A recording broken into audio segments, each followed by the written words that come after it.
Migraine ఇంట్లోనే తగ్గించుకునే చిట్కాలు చాలా ఉన్నాయి. ఫర్ ఎగ్జాంపుల్ మనం కనుక చూసుకున్నట్టయితే ప్రాణాయామం అండి. మనకు యోగాలో ఉన్న మంచి ఎక్సర్సైజ్ ప్రాణాయామం.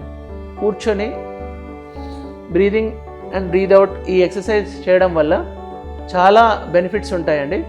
And at the same time రెగ్యులర్గా ఏరోబిక్ ఎక్సర్సైజ్ అంటే ఏంది? Aerobic exercise it's a part of high intensity training, HIIT. So దీన్ని మనము తక్కువ టైంలో ఎక్కువ వర్కౌట్ చేయడం. ఫర్ ఎగ్జాంపుల్ ఫాస్ట్గా స్ప్రింటింగ్ చేయడం, రన్నింగ్ చేయడం, జాగింగ్ చేయడం, ఆర్ఎల్స్ సైక్లింగ్ చేయడం, స్విమ్మింగ్ చేయడం. ఈ ఎక్సర్సైజ్ చేయడం వల్ల మన బేస్లైన్ BMI అనేది కరెక్ట్గా ఉండి వాళ్ళకి నేను ఇంతకుముందు అన్నట్టుగా బాడీలో ఎన్కెఫ్లిన్స్, ఎండార్ఫిన్స్ అంటే న్యాచురల్గా పెయిన్ని తగ్గించే తత్వాలు బాడీయే ప్రొడ్యూస్ చేసుకొని ఈ పెయిన్ని తగ్గించే ఆస్కారం ఎక్కువ ఉంటుంది.